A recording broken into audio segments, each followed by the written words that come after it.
महानगरपालिकेच्या आयुक्तांना आज शिवसेनेच्या सर्व पदाधिकाऱ्यांनी मिळून आम्ही भेट घेतलेली आहे।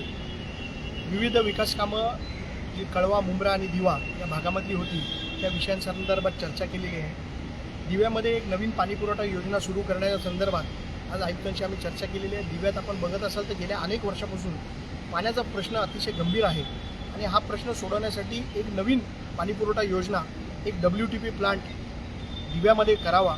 त्याचबरोबर जो नवीन DP कळवा आणि खारीगावसाठी जो नवीन DP तयार केलेला आहे त्याच्यावरती 8000 लोकांनी हरकती घेतलेल्या आहेत आणि शेकडो लोकांची घरं उद्ध्वस्त होणार आहे।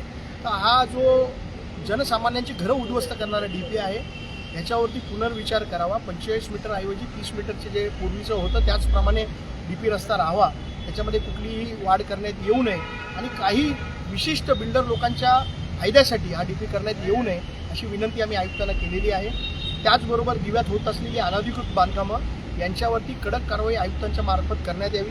वॉर्ड ऑफिसर कुठल्याही पद्धतीने या अनधिकृत बांधकामांकडे लक्ष देत नाही आहे आणि त्यांचं दुर्लक्ष होत असल्यामुळे ठाणे महानगरपालिकेची मुख्यालयातली टीम दिव्यातील अनधिकृत बांधकामांवर कारवाई करण्यासाठी आयुक्तांनी पाठवावी अशी विनंती आम्ही आयुक्तांना केलेली आहे। त्याचबरोबर मुंब्र्यामध्ये स्वच्छता मोहीम, जे आज तिथे कचऱ्याचे डोंगर साचलेले आहेत ते मुंब्र्यामध्ये स्पेशल स्वच्छता मोहीम घ्यावी आणि त्याचबरोबर जे कळवा छत्रपती शिवाजी महाराज हॉस्पिटल आहे या हॉस्पिटलमध्ये NICUची जे बेड्सची कमतरता जाणवते।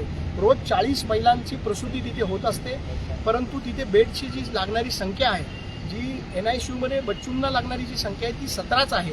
तर त्याच्यात कुठेतरी वाढ करावी आणि सौरवराव आयुक्त साहेब यांनी आम्हाला सांगितलेलं की प्रायोरिटीने त्याच्यामध्ये दुप्पट वाढ करण्यात येईल। त्याचबरोबर ICU बेडमध्ये देखील वाढ करण्यात येईल।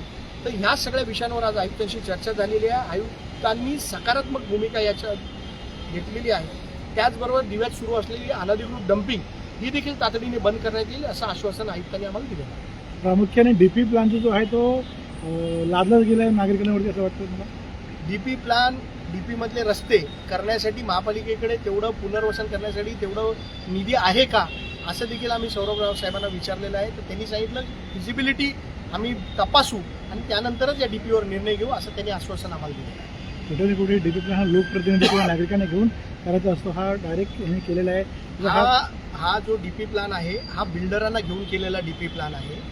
तिथे अनेक मोठे विकासक आहेत, त्यांनी तिथे जमिनी घेतलेल्या आहेत आणि त्यांचा विकास व्हावा यासाठी लोक मेले तरी चालतील असा काही लोकांचा मुद्दा आहे आणि त्याच्यावरती आम्ही आयुक्तांचं लक्ष वेधलेलं आहे। दिव्यामध्ये आरक्षणावर पण महापालिकेच्या आरक्षणाची जागा आहेत त्याच्यावर बिल्डर जे अनधिकृत बांधकाम चालू आहेत, विकास शाळांच्या, हॉस्पिटलच्या अशा बांधकामांवरती अनधिकृत बांधकामं सुरू आहेत अशा आरक्षणांवर त्याच्यावरती कठोर कारवाई आयुक्तांच्या माध्यमातून होईल अशी अपेक्षा आम्हाला आहे, कारण आयुक्तांनी असं आश्वासन आज आम्हाला दिलं।